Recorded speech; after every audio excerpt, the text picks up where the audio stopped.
Well, it was only a matter of time before I did my best to get this guy on the show.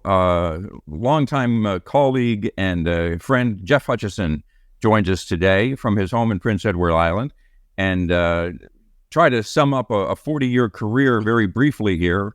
Spent about 20 years as a sportscaster at the CTV affiliate for Southern Ontario, at CKCO TV in Kitchener, and then another 20 years as the a co-host of Canada AM, Canada's morning show on CTV, seen coast to coast, and now retired but still keeping very busy.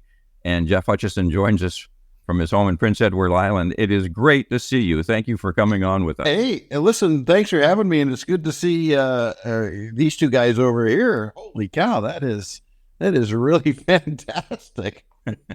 Well, we've been doing this for, about 4 months, guys, and just lately we've started having guests come on, and we're finding that the guests are adding much more insight and fun than the three of us did, just the three of us. So that's sort of the direction we're going, and it's great to have you on here. How are you doing? How are you keeping these days?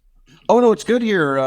Prince Edward Island, we just had a particularly rough snow winter here in the space of a couple of months. But no, I've been here. I mean, the last 12 years I worked at Canada AM, I commuted every week to Charlottetown. So, really, I've been here for the better part of 20 years now. I really like it. Of course, I came here because my wife is from here or lives here. And it's a great place to be. People always say, "Oh, Pete, that's a great place in the summer."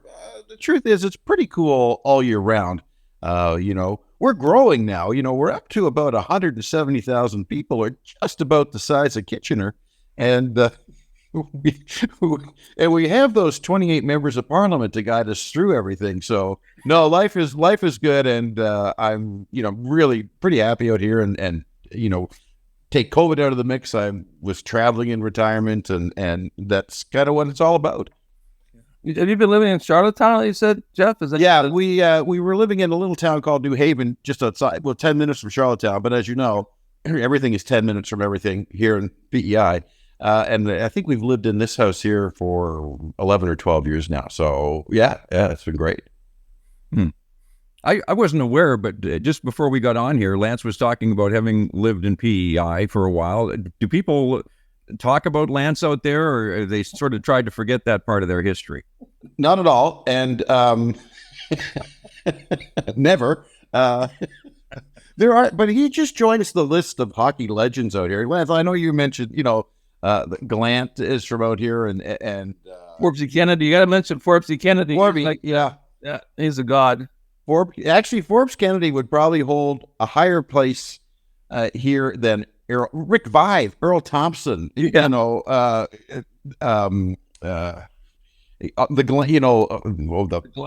Gerard Glenn. I mean, Brad Richards is from here, and Noah Dobson, currently of the Islanders, is from here. So the heritage here is pretty rich with people. But you are right, Forbes Kennedy, he's still the go-to. He's still the guy. Yeah, I remember going out there. There was Jamie Kennedy, they called him the Devil. And Forbesy Kennedy would be at the coffee shop every day in downtown Charlottetown. The Tim Hortons would all kind of come around and say hi to him. The biggest thing about Summerside with the Glants is that I did a national championship there once, and one of the littler Glants, he's a smaller one, he came to the rink there, and I said hi to him and all that, because I knew them, in that kind of in a highway. I knew Gerard really well, actually. But I ended up going, I was looking after the tournament, and you had to have a pass to go to this one area where the coaches were and all that. And I'm looking over there, and there's little Glant there standing around talking to people. I said, is he going to pass? And one guy looks at me and goes, oh, no, boy, he's a Glant. Oh, no, he gets to go wherever he wants. Which is likely why 50% of the population here was allowed in for free. Because exactly. No one paid anything to get into that. Yeah. They all had a pass. Everybody had a pass, eh? Hey, Hutch, I want to just, I guess we'll just sort of start at the beginning of your career when you started off as a student at Conestoga College in that just a great broadcasting program, and in a couple of short years there, you wound up at CKCO and you were there full time while you were still in college, I believe. That's correct. I got lucky enough in my first year at Conestoga College to be selected to be CFRB in Toronto, which at that time was likely the largest and most radio station in the country, but very esteemed and renowned newsroom, news leaders, things they don't do now. And I got lucky enough to be one of the good news reporters there. They selected 6 of them.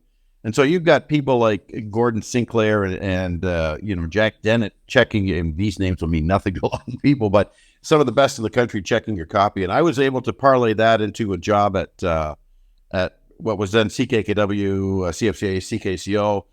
And I actually started there writing sports for Wayne Koyman. Wayne was brought down from radio to do TV. Mark Hepsher, I'm sure we all know, and I went to school with, was writing sports for Wayne for the late night sportscast. And Mark left Conestoga College early, asked me if I wanted to go in and, to apply for this job. I did and got it. And then, I think I got so lucky. It was like by the following April, I was actually doing the sports on TV. And then in my last year, I was working full time and doing going to school full time.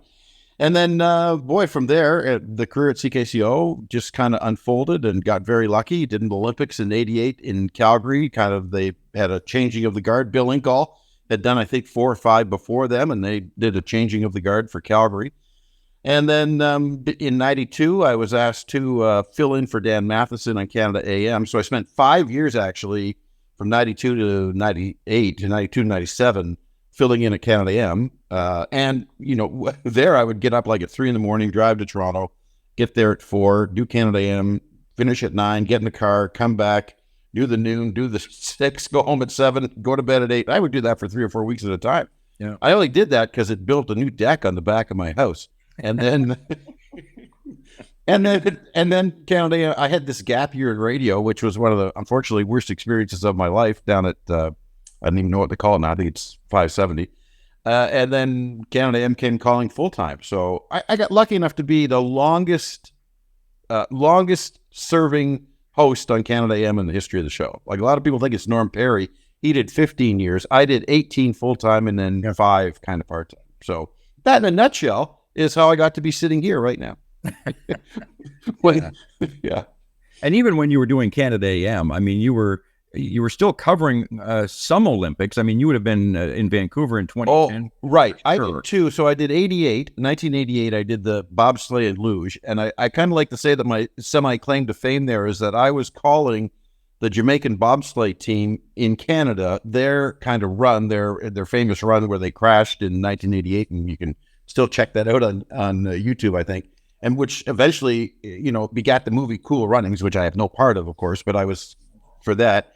And so I was out there, and then, I waited 22 years and did I was part of the 6-hour morning show in Vancouver. And I think the other, I like to tell people, there was only 2 people in CTV did the 1988 Olympics and the 2010 Olympics, and that was Lloyd and I. So those little things are kind of cool to me, but doing Olympics is really a great experience. But again, our show was starting at 3 a.m. out there. So, you're getting up at 1:45.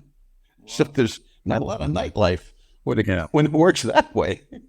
Now, was this story urban legend or was there some fact to it that one night at the 88 Olympics, you and 3 others climbed into a bobsled and went down the track? Is that true? You know what? I did go down with Vic Emery, who was the 1964 gold medalist. Okay. But it was during the day. We did do it. The late, great Tom Keller and I were in the front, and Rick was driving, and then it was myself, Tom Keller, and Vic got a brakeman. And away we went down the bobsleigh, and I was driven down by a former gold medalist who people at the track idolized.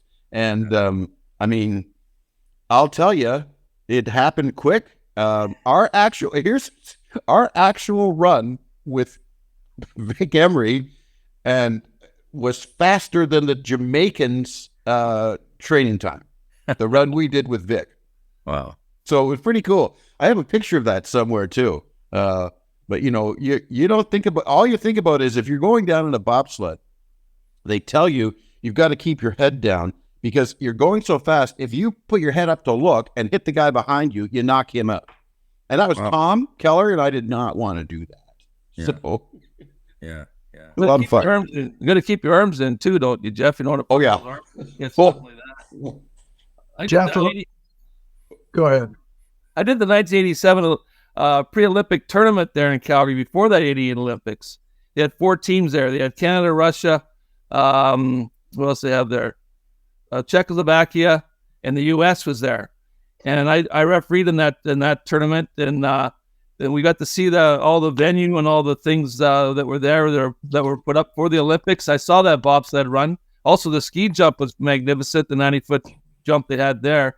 But that pre-Olympic tournament was quite a thing for me to be a part of. It was, you got a chance to kind of get a feel for what it's like to be at the Olympics. Never got to the Olympics, but that was a real highlight for me. So the biggest thing about that was that the Russians lost that tournament, and they were kind of put in their rooms or weren't allowed to leave their rooms, and they weren't going to come to the dinner. But the contingent from Canada said you had to come to the dinner, or you weren't going to be able to. They weren't going to pay for their rooms and flights. So that kind of thing. But it's they did a magnificent job of that 88 Olympics with the site they had there.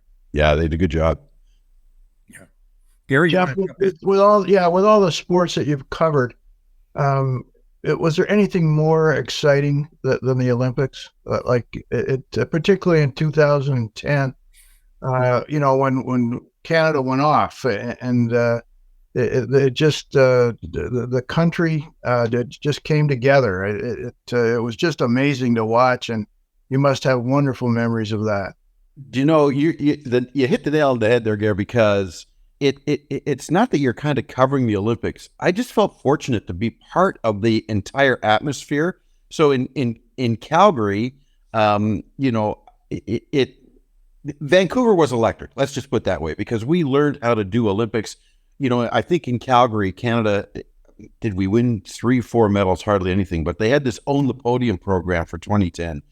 So everything was electric there. The downtown was electric. The people you would run into were electric. The atmosphere, it was all about just being immersed in that Olympic atmosphere, and you felt it every time you set foot outside of where you were staying, every time you walked down the street. It was really, really something. With that weird schedule, I did get lucky enough to go to the Canada-Russia quarterfinal game. And that's the one where Canada beat Russia 7-4. And once again, Ovechkin was not going to get to a gold medal game. And when I came out of that game and walked down the street, and if you've been out to Vancouver, Lance, you probably have, but the arena, the rink in Vancouver, there's massive high-rise condos on both sides. And we were filtering out that game, and all you could hear from the hundreds, if not thousands of units walking down was people waving Canadian flags, singing "O Canada," or just screaming and cheering still. But I'll never forget hearing people singing "O Canada" from their condos and people on the street just waving Canadian flags. That is what the Olympic experience is all about. It's not, I don't think it's ever, to me, any individual thing you did or anything. It's just being part of something that has an entire block, city, province, country in the palm of their hands, because it's been so greatly organized, and it was probably the most Canadian thing I've ever done. And I've done a lot of Canadian things, but that was fantastic.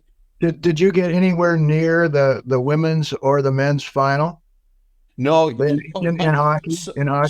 So because of my job at Canada AM, we finished our coverage on Sunday morning at the Olympics, and I had to be at work in Toronto on Monday morning. And I was flying out just as they were dropping the puck for the men's game. And I'll never forget this. We're flying back, and at that point I was with Bev Thompson, and I can't remember who. I think Marcy Yoon was with us too. And we were flying out. I'll never forget this. We were over Winnipeg, and the pilot came on, and he said, ladies and gentlemen, just want to let you know, Canada and the U.S. are tied 1-1 going into overtime in the gold medal game. And I'm thinking, oh my God, this must be unbelievable. And then like 25 minutes later, he comes on and he says, ladies and gentlemen, This is the captain speaking. Sidney Crosby has scored the winning goal. Canada has won the gold medal. And everybody is sitting there going, yeah, right. Sidney Crosby scored the winning goal. Because Sidney at that point, I think, was only in the league for 2 or 3 years. We're going, yeah, right. Sidney Crosby scored the winning goal. But he did. And you could hear the cheering. Like, they're cheering in the plane. So I did not. I got to, I mean, outside of what I did, I got to that one event. And that was, you know, I watched a lot and was at the International Broadcast Center a lot. But I could only get to one event. But yeah, that's my memory of Sydney's golden goal flying over Winnipeg. Yeah. Just one more question about the Olympics. Were you able to get into the Olympic Village and actually experience that atmosphere? The Olympic Village was spectacularly. The security there was unbelievable. So you really couldn't get in there. If you wanted to talk to someone or something, you could go down to the Olympic Village, and there was an area where, you know, for interviews and that kind of thing. But as you can imagine, the worldwide climate in 2010 still a little bruised from 9/11, you know, and everything else. So, you know, security was you'd never know it, but for athletes and that kind of thing. So there was no opportunity, because they built by Falls Creek there, they built beautiful buildings to house all the athletes in, but you couldn't get there unless you were an athlete. And I was this close to being on the curling team, but just never happened. Hutch, I want to just go back to your Kitchener years a little bit too. And you had a chance to, you know, host some really, impressive shows back in the day. The Blue Jays Banter show. I don't remember how many years that ran, but, you know, that was... Yeah, we did that for... Yeah, we did in the early days. That was in the early days of the Jays, I guess you could say. And that was a weekly show that was seen coast to coast, right? Yeah, we did that from 82 to 93, I think. And then once and then Bill Lincoln did it for another year. So we did that you're right. We did that for 11 years. And, that was just almost unbelievable that the Kitchener affiliate was doing a half-hour Blue Jay show for the network. And TV Labatt at the time, you know, was the kind of the broadcast arm for the Blue Jays. And so, you know, the whole thing was, sponsored and funded by them. It always struck me as wow, I just was always amazed that Bill actually had pitched this. They did it, and then we did it, and we are out here in little old Kitchener. And when I say little old Kitchener, I mean, you have to understand it. If you were working in Toronto at the time, you know, it's so myopic if you're there. People haven't even heard of Kitchener, or they haven't even heard of the TV station in Barrie or London or Windsor. There's just no, it's true. Like, there's just no outside thinking at that point if you were at the network. So for us to do that show, and then I was able to go to over the course of that run, I mean, I went to every American League ballpark. We would go on the road probably 4 or 5 times a year because we had to keep having shows even when they were kind of on the road. And Bill let me do all that. I mean, you know, I think at that time, Bill was probably in his early 50s. And I get it. You know, the travel's tough and everything else. And I was a young guy. So, yeah, away we went. No, and that show won, I think, 2, maybe 3 CanPro awards, which were the awards for people who weren't CTV or CBC, independent stations at the time. So, well, that shows a pretty good memory. I did a podcast. I don't want to, I did a podcast with a guy a couple of years ago, and his name is Toronto Mike, and he does a kind of a Toronto-based podcast. And I could have fallen over when he started asking me about Blue Jays Banter. Because, like, he lived in Toronto, right. And he said to me, oh, yeah, we had to watch Blue Jays Banter every week. And so no matter what you do and in whatever business you do, you never know who's watching. But here's a guy who was probably a kid back then, grew up in Toronto, and watched Blue Jay Banter every week. And that to me really said a lot 25 years, 30 years later of the impact you don't know you're having. And that's that. I mean, you probably felt it, and you just never know. You just never know. So yeah, it was a fun show to do. And that would have been a fun show too, only because the Jays, when you would have started around 82, still weren't a very good team, and by 85, they're probably the best team in baseball. So you saw that team grow and develop, and you were in and around that team with all those superstars of the 80s and 90s. Yeah, that's right. It did come in at the right time, and maybe it was TV Labatt or Bill who kind of sensed that, why isn't there a program about this? Because probably in the U.S. and these markets there would have been. But you're right. So we hit, 84. I remember, I think you might have even been there. I was they lost 7 in a row to Detroit to lose the title in 84. And then, 85 hit. And then that ride from 85 to 92, the World Series, I mean, they just kept getting bigger and bigger. And, it's as you know, the bigger a team gets, the harder it is. They don't want to talk, or they're tougher to interview. I mean, in the early years, you'd go over and ask these guys and they zip out of the dugout, or you could do them at batting practice. But you get into the 90-91 team, now you've got your Molotars, your Alomars and everything. These guys were tough to talk to at times. So it just that, they were nationally known figures across North America, not just Canada. But, we went through it. Gosh, I've never even sat down and made a list of all the ones I interviewed. It would have been hundreds. But when you look at it in this perspective here right now, I'm sitting here thinking, wow, that was cool. Yeah. Yeah. And you didn't interview just Blue Jays. I mean, you were interviewing stars from... We did everything, teams, like the Cal Ripkens and people like that, too. Everything. No, that's right. We would do both sides, and, you became really good at gauging whether or not you could approach somebody, so, you kind of read their body language and what they did or didn't want to do. But, you also knew, because we were kind of with all the reporters there, all the great writers for the Ken Fidlins and the Dave Perkins, they were all there. So you could kind of see if they were sitting there kind of talking to somebody the day before, you kind of knew that person was maybe open to speak. And then there certainly, it would get around that this guy doesn't want to talk, don't ask this guy. Okay. Yeah. I'm good with that. Yeah. Jeff, my favorite from that World Series run was always John Olerud. Was he as nice a person as he came across as? You know what? There's a guy he was a guy who never said no. If he had the time, he would give you the time. And, you guys have both been on the other end of an interview, and Randy's done the interviews. And the greatest interviews are the ones that you're asking questions that the guy has probably heard 100 times before, but is answering the question like he's never heard it before. And that's a sign of a real professional, and that's what Olerud would have been.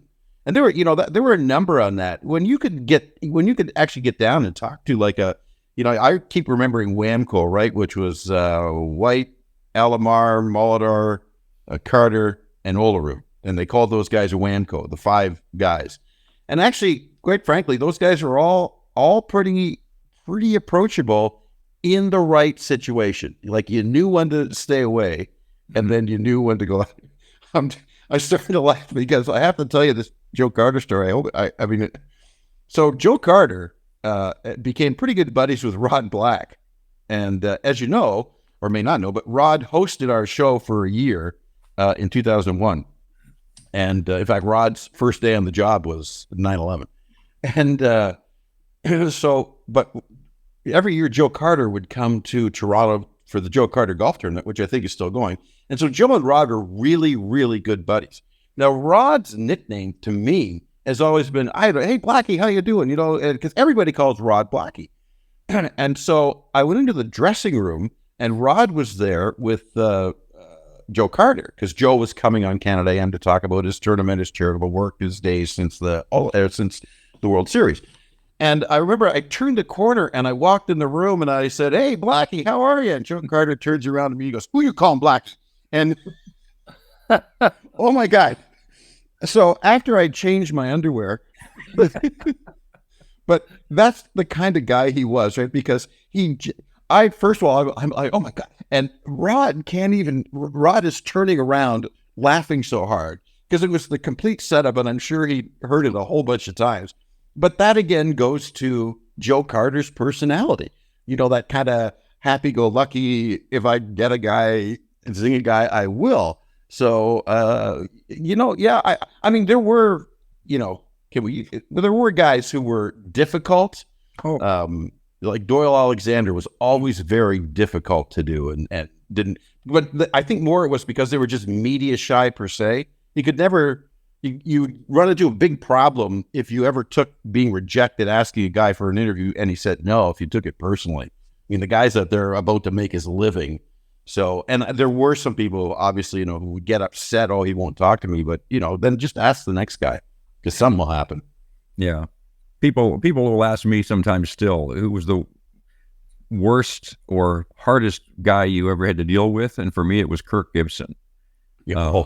He was just awful with the media. And he was awful, quite honestly, with fans and teammates. I was fairly good friends with a teammate of his. And this teammate, who I won't say his name, but he said Gibson's just an awful guy to be around. Yeah. Yeah. And now apparently he's the nicest guy. He's had some health issues, and I guess he's sort of changed his whole his whole way of thinking, and now he's apparently terrific. But boy, he was difficult.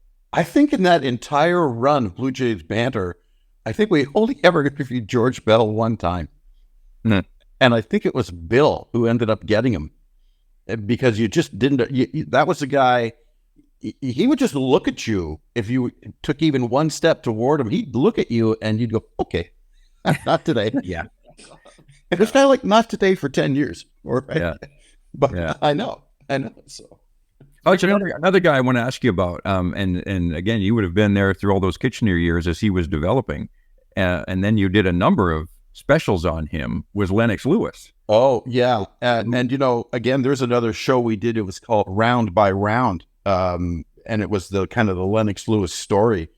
And that won a Can Pro. But, because Lennox's coach, you guys might remember Arnie Beam. He was a legendary boxing coach in Kitchener. Yeah. And Lennox's coach. So we did. I mean, we followed him. We went to training camp once in Hilton Head. Pete McCallum and I went to a training camp in the Poconos in Pennsylvania.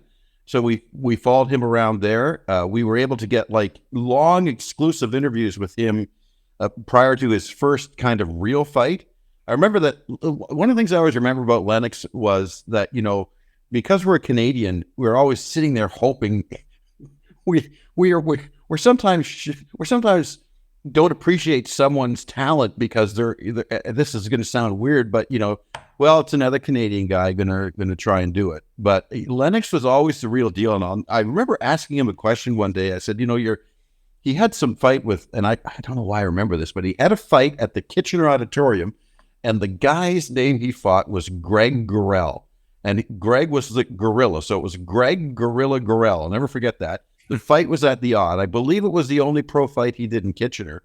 And of course it went 3 or 4 rounds. Lennox knocked him out, and then that was that. After that, as he began to go, I remember sitting in this house in Hilton Head that he had rented, this gorgeous house. And I said, so you fight Greg Gorell, and then you go to how do you determine, you're getting in, you're beginning your career, you're learning as you go. How do you determine, or who determines who you will fight? Like I said, for example, when you're fighting a Greg Gorell, and he goes, well, this is what you do. You fight bum, better bum. And that's exactly what he did. And that's how they get their records to 11-0, 12-0, 13, 14-0. Then someone from, obviously, he was on the radar of the whatever, I don't even know what they're called now, the WBC, the WBA, the WTF. I don't know what all these boxing things are called. But then you get on their radar, and that's how you do it. You fight bum, better bum. Yeah. I'll never forget him saying that. So he was, and you know what? He was also very, very shy.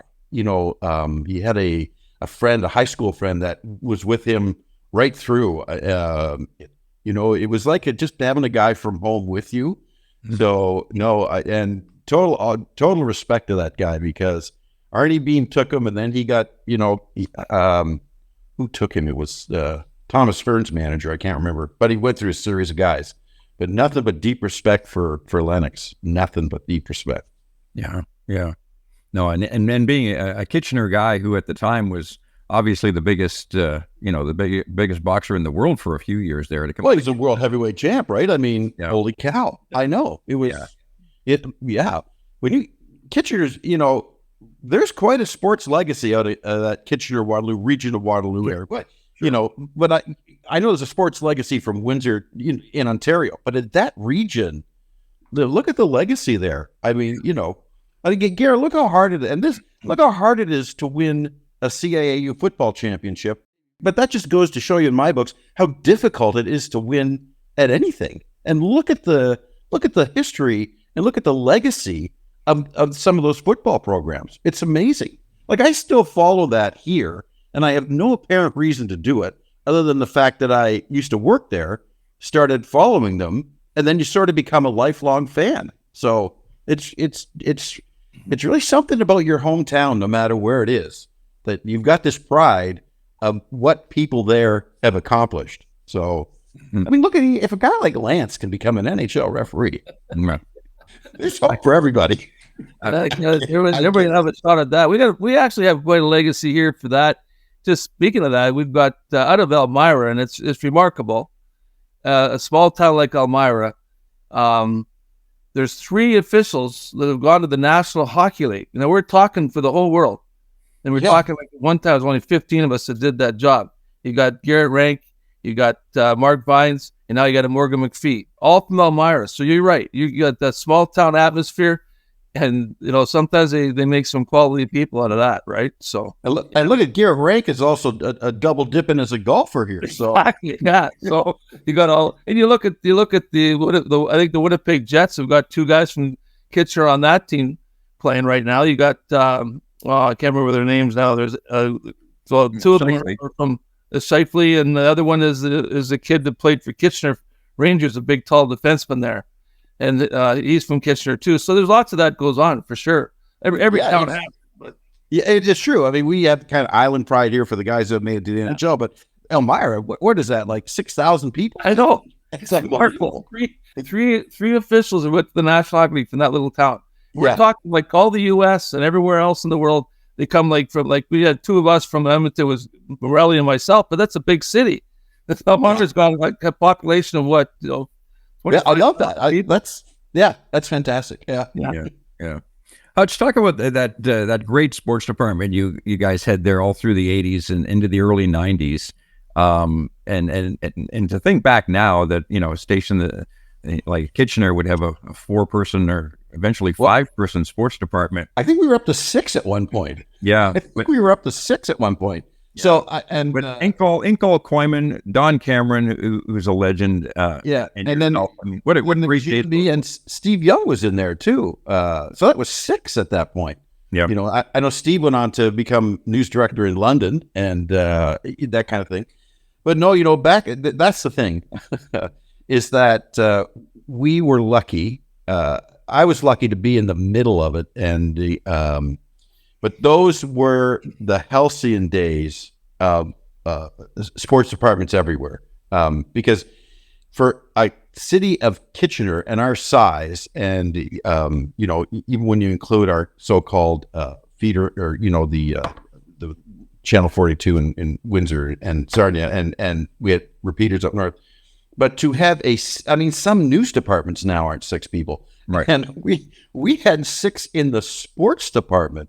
It just goes to show you how things have changed. And not only were there 6 people, I mean, there were 6 busy people. There was, 6 fairly busy people doing the sports there. And, I think you've seen them, and there's a picture of Bill, Don, Wayne, and myself, and then there's another picture of you, Wayne, Don, and myself.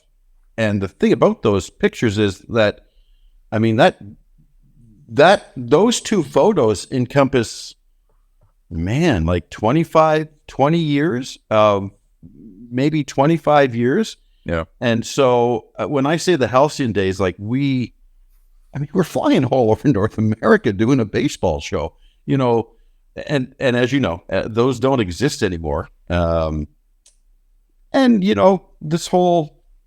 this thing here has been responsible for a lot of people finding out instantly what they used to find out at 11. But I know this is a real soft spot with you, but what this doesn't give me is, what did the people at Jacob Hessler High School do today, or Preston High School, or Eastwood, or over in Guelph? What did that do? That's something we're missing, and I don't even know how to get it back. But I do remember, and you were there, when I started, we were kind of heavily focused on, just doing NHL and this and that and this and that. And then eventually, I remember we got this big whiteboard and we put it in and we said, okay, we got to make sure we do a local story or two every day. And we had this big whiteboard with every day of the week on it as squares, and this would be the local stories. So then we started doing that kind of thing. And then we, as a sports department, and then, it just kind of grew from there. And then I left. You took it to the next level for sure. And then the rug gets pulled out. So that's sort of, but that just didn't happen in Kitchener. That happened across the country. So, Right. But it was the halcyon days for sure. For sure. Yeah. The best time was the best time to be in that part of the business. I remember I did a show called The Camping Show with someone named Kelly Crow, who was at CBC. Oh my God. So we're up there in Grand Bend shooting, I think, a 12-episode thing of The Camping Show. You wouldn't believe the money that was being spent. This would have been mid-'80s. It was probably enough to propel a whole department for a year. And we're spending this on a show that they're going to syndicate, somewhere. But those days are completely gone, as you know. Yeah. So, yeah. And I was just glad to be part of that era, totally part of that era. Just thank God. Yeah, no, and I'm the same. I look back to, what I call the golden years, and they really were, and they were terrific. Another show I've got to ask you about before we, end the show, the Bowling for Dollars run was, sort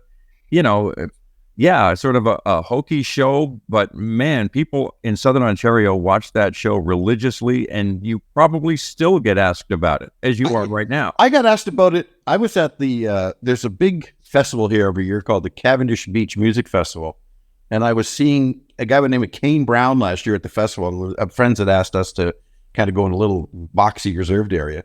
And the other people in there, the guy turns around and starts asking me about Bowling for Dollars. And I said, okay, I haven't done that show in 31 years. So I took over from Bill in 1985.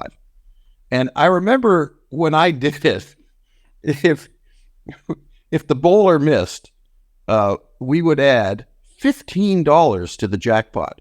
$15. So everybody missed. So, you're taping these shows, and your favorite line became, and that's another $15 in the Bowling for Dollars jackpot, bringing it up to $285. So one of the things that happened when I took over was Peter Kent, who was a guy at the time. I went to him and I said, can this be beefed up at all? And I remember we put the jackpot to $25, or if you missed, the jackpot went up by $25. So the largest jackpot I ever did was $9,000. So if you do some math and divide that by $25, what is that? Like a year, 2 years before, with no winner in that thing. But there's a couple of things about that show. One was when we did I was doing weekends at that time, sports. So our weekend news was getting ratings of 130,000 people, which back then was spectacular. Like for that show to 130,000 people. When bowling came on following the news at 6:30 Saturdays, that number went up to 180,000 people. That's how many were watching. Yeah. And I remember I got a Bowling for Dollars handbook when I started it. And so what that was, it was this binder this thick from Plaster Productions in Philadelphia, where the show was being leased from. And it was all the instructions for Bowling for Dollars. And I remember opening the first page, and the first thing was, number one, never ask a question you don't already know the answer to. I didn't even read the rest of the book because I didn't even like that. I thought, oh my God, I don't, that's ridiculous. And so away we went. and people from all over that coverage area would come. And I always tell this story because we had like 10% of the people who watched were watching for the bowling. 90% of the people who watched were watching to see the bowlers either miss or what kind of personality they had or who was in the audience waving, what did you bring with you today? Well, I got my Uncle Bob, and he'd be waving away. And so, I mean, we used to tape 6 of these, 3 Friday night and 3 Saturday. And then for the last 3 years, we'd do 3 Friday night and 6 on Saturday. So we were doing 9 shows in the space of a little over 24 hours. So we only had to tape 5 times a year. So the 2 favorite stories I have from my personal favorite stories are, one, we would tape these shows so far in advance. And I was with a friend, and we were up at a bar in Chesley, and just sitting there. And it was a Saturday night. And I walk into the bar, and they've got bowling on the TV in the bar. And all these people are watching Bowling for Dollars. And I walk in, and it was good because I didn't get recognized. And so there was a guy behind me, and he was betting another guy at his table a beer as to what was going to happen. And this particular show was fairly new. It was less than a month old, and I knew exactly what was going to happen. So long story short, I ended up with a complete table full of beer by completely. And the guy never, to this day, he never knew that it was me, which was great. To this day, I had so much beer sitting on my table. I would go, I think this guy, I'm going to go with spare and then a miss, and then maybe 1 pin, and away we go. So it was great. And the other story is that so we had we'd have people from their the youth bowling. University kids would come on as a lark. We'd have the serious bowlers, and my whole job was to unnerve them before they went out there because we didn't want to lose another $25. And, I remember one guy came up, and so we would have all kinds of people on the show. And so he came up, and I said, "So what do you do for a living?" And he said, "Oh, I work for the Toronto Star." I'm thinking, okay, perfect. He works for the Toronto Star. I said, "So what do you do for them?" He goes, "2 paper routes." So that was kind of the story of my life on Bowling for Dollars. But I will say, you're right, Randy. I did that from 85 to 92, and then Tom Knowlton, I think, did it the last year or 2 where they changed the 10 pin. But I to this day, if someone will bring up Bowling for Dollars, or so. Again, it's one of those things that when you're physically doing it, you're just doing it. Actually, I was just doing it to get it over with. When you're doing 6 or 9 shows in such a short period of time, you're just doing it to get it over with.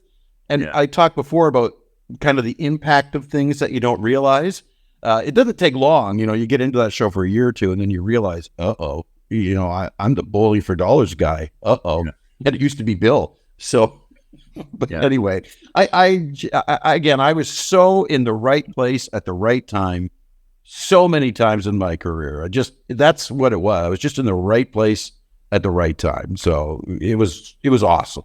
Yeah. Going on to Canada AM, you worked with a real great crew there. I mean, when you would have first started there as a part-timer, I think you said in 92, I mean, Keith Morrison, I believe, was still. That's right. I worked with Keith. So I believe I went through 10 hosts and 12 executive producers in my time there. So when I first started, JD and I worked with JD one day, but Pam Wall, and then JD left. JD Roberts, who from Kitchener was John Robertson, right? Or JD Robertson became John Robertson.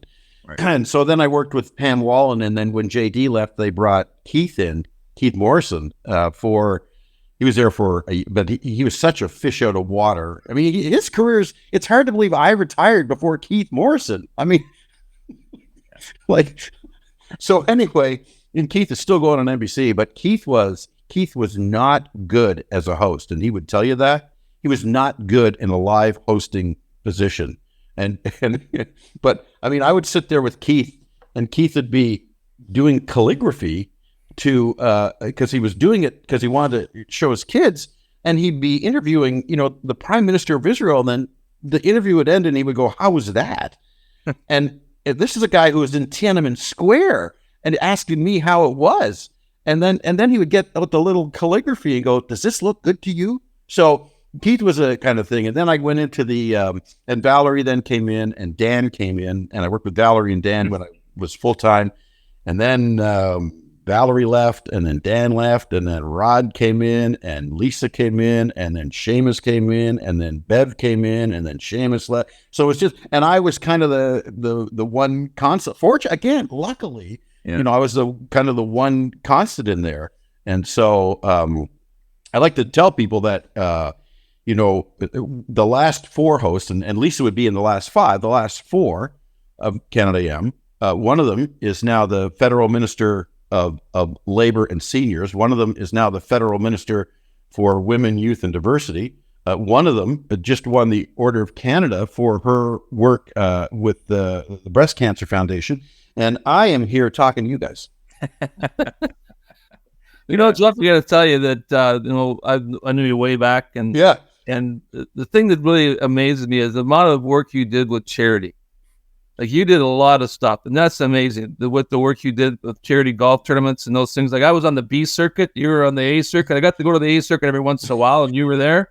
I knew I'd made it if I saw you there, but I'll tell you, you did a lot of great things in charities. Well, thank you. And it was funny because it's true. There was a time there where I remember I had my schedule mapped out, and it would be nothing for me to do 20 charity tournaments from May to September.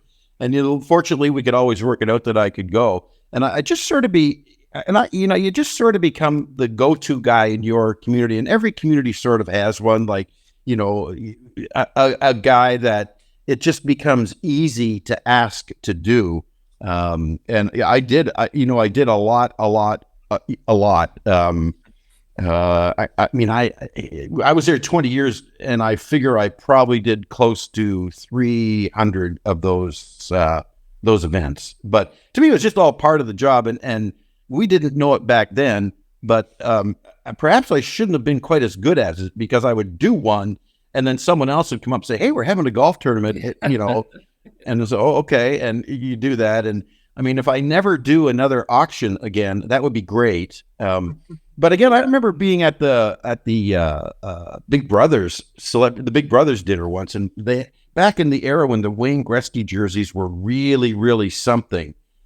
We had a signed Wayne Gretzky jersey, and I remember it selling for $35,000. I mean, and that would have been in the 80s, and every single person, I remember who bought it, every single person in there, and we got into a bidding war with 2 people. And, when you're used to selling like a free barbecue, and somebody's, giving you $400 for a charitable cause and $500 if you lift it over your head for fun, and now you're selling a Wayne Gretzky jersey for $35,000, that upped the whole game. So, and then people started, at the end of the day, what happened, people just got, charitied out. I mean, I know there's not as many, but there were probably too many, but they were all for such a great cause. The M&M tournament was the one I remember seeing you at a lot. And you did I did that for... That was tremendous. I did that for 16 years. I did the M&M tournament every year for 16 years. They called me up one time when I was driving to a golf course, and they needed a spare one day, and I was going to Elmira to play myself, and the guy, Frank Phelan, called me and said, "Can you come to one of the guys bowed out or something, didn't make it?" I said, "Sure, I'm right there." And I was there doing that tournament for about 10 years or whatever. I remember that. And I remember telling Mac one time, Mac Voisin, I said, when are we going to keep fooling these people that I'm a celebrity? He goes, "Oh, Lance, they love you, man. They love you." He says to me. It's true, and I will tell you one thing, the light went on with Mac on that, because for years, and you mentioned Frank Phelan, who I know just retired a couple years ago and was kind of Mac's right-hand guy. And they would, so that was for Mac's big charity was Crohn's and Colitis Foundation. Yeah. And he gave them millions. It went their way. But the way those things work, especially that, is that, Mac had so many suppliers, from everything from any kind of food stuff that they would sell. So when you got an invitation from Mac or anybody in a position that is buying and running a charity event, you go to that tournament, you pay whatever it costs, because this guy is, creating selling or buying millions of dollars worth of product from you every year. And it took him 15 years, but then he finally realized that he could probably make the same amount of money for the charity without the celebrities, because everybody was going to come anyway. So, and I think that's what happened the last couple of years of that. And before they shut it down, it was just a golf tournament, and that's what ended up happening. Sent me a letter. He actually sent me a letter to thank me for all the years I was there and all that, And I sent him a letter back saying, you know what, Mac? I said, if you need me to take bags out of the trunk at your tournaments, if you keeps going, I'll be there to do that for you. I was remarkable. He's a remarkable individual. Yeah, it was first class. And Mac used to get, I remember that tournament started at Conestoga. And then in 92, of course, Deer Ridge had been open. And so they only allowed, I think, 2 tournaments a year at Deer Ridge. And Mac had one of them. So, he knew what buttons to push, but he was so generous. And that's a community guy right there, Matt, for sure. Yeah, tremendous community guy. I still have a few programs from that tournament, and like when you look at it, and the star-studded celebrity list on there. I remember Bobby Orr was at one of those. Bobby Orr came a couple of times because Bobby Orr, if I got this right, Bobby Orr's brother, I think, had an M&M franchise in Parry Sound. Oh. And so he was sort of in that. But I remember seeing Bobby Orr a couple of times who came down. But, I mean, he had Ken Taylor once, the Canadian ambassador to Iran. And because Ron McLean was like, and big guys, because word of mouth, as you get, so celebrities talk to each other too, so when word of mouth starts happening, it's, oh my God, did you hear about the M&M tournament, or the other big tournament they had? There was a CCM tournament. My whole pal Brad Jensen there. I mean, that CCM tournament, I remember driving up one day and there was Sergei Fedorov, Al McInnes, there's 2 other guys. I drove up to a Hall of Fame on the tee because people love that tournament. They would come in and they're treated like kings and everything else. So that was an A circuit. I never got invited to the A circuit. I was on the D circuit. Yeah, that was super A circuit. That one, I was lucky to be involved in that one. That was, yeah. I got to ask, do you remember John Allen Cameron at all? Do you know who he? Yeah, actually. So I had gone out to. I met John. Well, he was on Canada AM, but I'd met John several times, and he actually got me into a tournament, which was in Digby, Nova Scotia. Yeah, I remember being at that too. Yeah. Have you been to the Digby tournament? Because I got there once. Once I did, yes. I went there 3 times, and it was just way too. I met guys like Bruce Guthrie there, and George Kelly. McGinnis was there and stuff like that. Yeah, but John Allen, boy, that guy, from Mabou, he passed away way too young, and his legacy out there now or everywhere is still fantastic. But he was we sort of. You don't connect because all these people are, I can't call them friends, but I can call them professional acquaintances that would say hello if I said hello and they would say hello back. But they're just people you run. But, there's so many that, like John Allen, you just had no idea this guy loved golf. And, and then that's kind of your connection, and what he does or what you do didn't matter. If you're sitting there now, all of a sudden, you've got this connection, and it's golf. And, he was coming through to do an event somewhere here in Ontario, and he stayed at my house for a couple of nights, and he's a remarkable man. He really was. John Allen used to go on I used to call it the rubber chicken circuit, again, with these communities. Lucknow would have their sports dinner, and London's, and there'd be but those sports dinners, that's where I met guys like Rocket Richard, and, these legends who were kind of on the oh my gosh, I need to do something to fill my time. But I was at a couples, and you must have been too, Randy, with guys like, Mark Fidrich and Rocket Richard and people, guys who would go out. I always admired them because there you are, like, a community of 1,000 people, which you probably never heard of, but it means everything to the people in that community that Rocket Richard came to their town. It means everything. Red Story, all these guys, legends legends where you'd see them so many times, you're going, oh, there's Red again. It's unbelievable. I remember I was emceeing a sports dinner in Wallaceburg, which is, again, fairly small town, about 10,000 back at that time. And I'm sitting beside Bob Feller on the head table that night. Yes. And I'm going, Bob Feller. I mean, wow, like this guy is bigger than life. And here's little me sitting beside him in Wallaceburg for 3 hours. Yeah, I know. It's unbelievable. It's unbelievable. Yeah. Again, the good old days. Yeah. Jeff, I remember you coming every year up here to Port Elgin to the Jeff Preston. And hosting that tournament, and you did just such a great job. And I think it's finally run its course. But I think over the length of time that the tournament was going on, I think they raised close to $1 million, and you certainly were a big part of that. I can remember the carpenter's apron that you used to wear, and the Do It Center. Yeah. You were a big hit on the course with that. So for those who don't know, so the Do It Center was like, I think it was Cops Build-All who had like the Do It Center. You'd go in and buy your renovation needs, but they had these cloth belts. And I discovered that I could get about 18 little bottles of Jack Daniels, the plastic kind, in this cloth belt. So I would go around and I would just say, hey, let's do a Jack. Now, where that fell apart for me was, and it did take me a while, was that, say I ran into you on the golf course and I'd say, hey, Ray, let's do a Jack. And then we do a Jack. And hey, Lance, let's do a Jack. And we do a Jack. And they, yeah, let's do a Jack. We do a Jack. And the problem with that was you guys have all done one Jack and I've now done 3. But no, you know, I'll tell you, Gary, I still get asked today if I have that belt. People say to me, are you going to wear the belt? You know, my golf clubs were stolen, and that was stolen with it at a tournament I did one time. But well, you're probably drunk somewhere, you couldn't find it or something.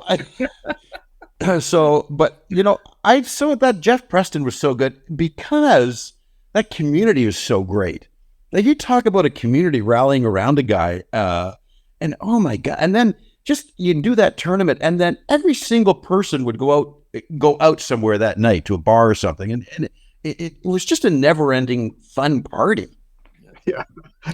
Remember Skip Johns would come up every year? Well, my old buddy Skip. Skipper. Yeah.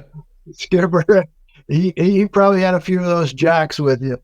Oh, yeah. Skip was a Scotch guy, but yes, he was. He definitely, yeah. No. And, you know, I just don't know if those kind of, you know, obviously, the further I get away from a career, I do less and less and less and less, which is great. But I just don't think that those number of those things are like the Jeff Preston would end.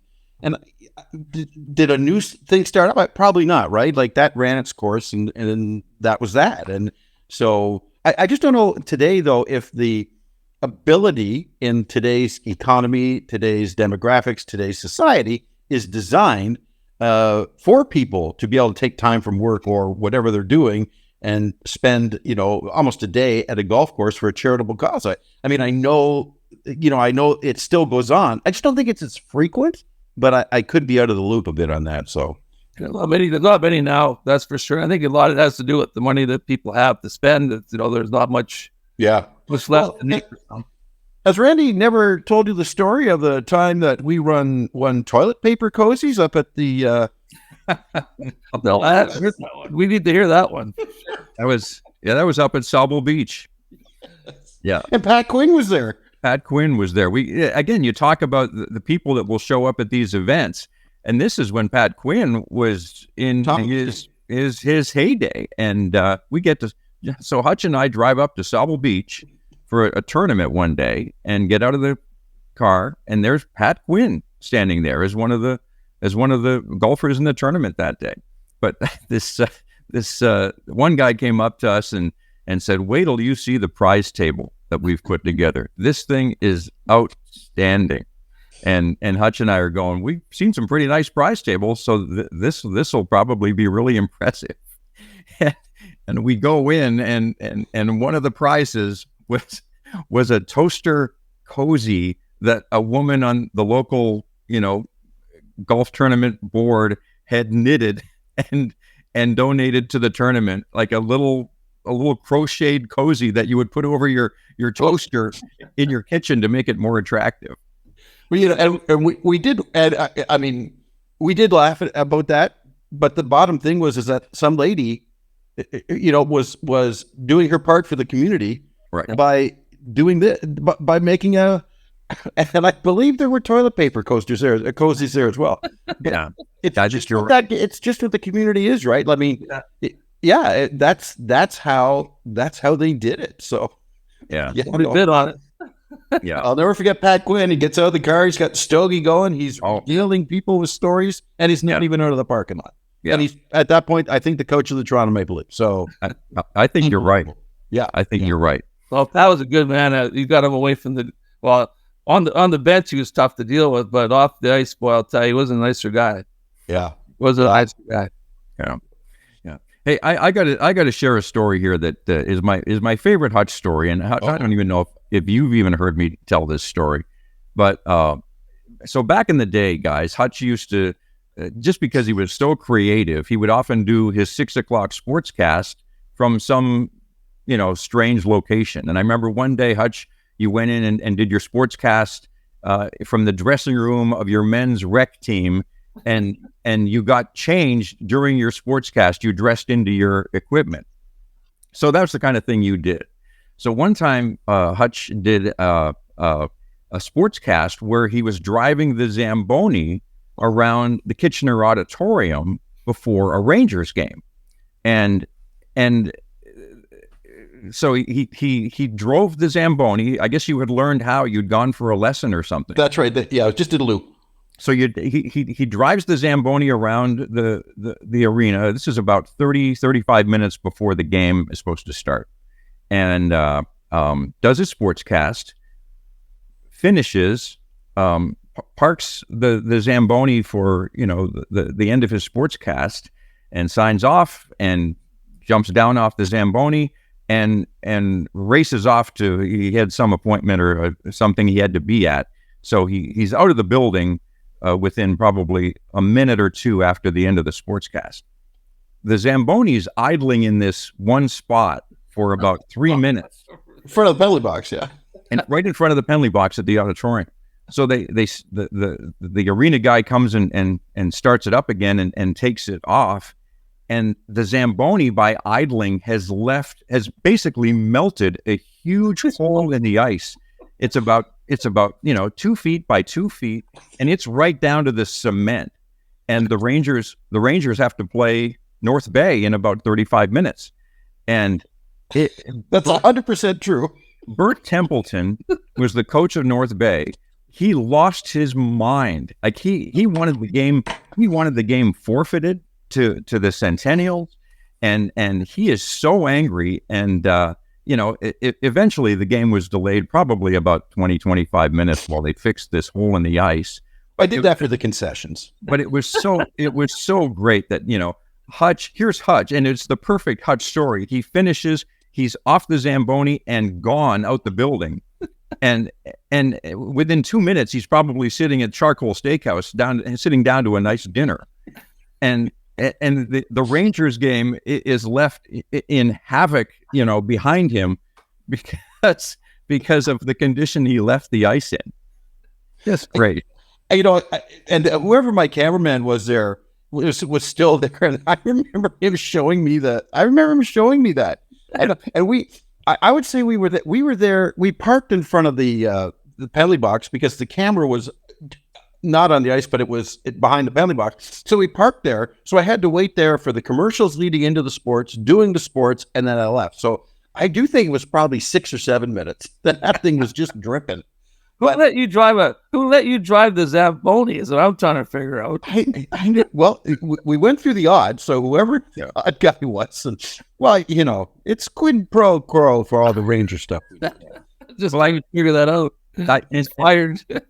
And I was there that night too when this all happened. I was there. I think Brad Sparks was just starting as the Rangers sort of PR guy. PR guy, yeah. I think he had okayed it. And Brad, you're right. And he was just so embarrassed, that he let this local sportscaster on the ice. Well, when I went back to the Odd 3.5 years later, I spoke to Brett. I know I did not go for the remainder of that season or playoffs. Cincinnati. You were allowed. That's 100% true. That is. That's good. I'll never forget it. Anyway, fellas, this has been great. Hutch, I knew you would be a lot of fun, and man, you have delivered. This has just been great. I just want to get a little mention here. You still do tours, like you're leading a tour. Okay, sure, yeah. I'm going to Alaska. It's an Alaska cruise, September 7th to the 14th. And just up the interpassage to the Alaska Panhandle, 4 things there. It's a beautiful 7. He asked me, "Do you want to do this cruise on a cruise ship?" And I'd done river cruises, and I immediately was thinking, "Boy, I do not want to be on a ship with 4,000. I just don't want to." But this holds like 500 people. It's a small luxury cruise ship, and it's leaving the 7th of September and then up to Alaska and back. So. Looking forward to that. And if you're at all interested, you just have to remember the Stewart Travel Group in PEI, and all the info's there. So look at that, a plug. Very good. No, that's terrific. And if anyone who knows Hutch, I'm sure there are some Preston people who just have money to burn who would just love to go to Alaska with you. Well, and it's all inclusive. Dare I say more? You may not even get off the ship. So are you going to bring that belt with the Jack, or what? With the Jack Daniels? Let me just say, to this day, you never know what's going to show up. Never know. It's been awesome, Hutch. It's been awesome. Hey, thanks, guys. Good to see you guys. Lance, nice to see you. Thanks, Randy. Appreciate it. Hutch, thanks so much. I absolutely, just have such great memories of the, I guess about 8 years we worked together. And I think you were my boss. You succeeded Bill Inkall there. That's right. Yeah. For about three of those years, and you were just terrific. You always had my back, and I just loved working for you. Well, thanks, man. Appreciate it. It. Thanks, guys. Thanks very much. And the rest of you, we'll see you next week.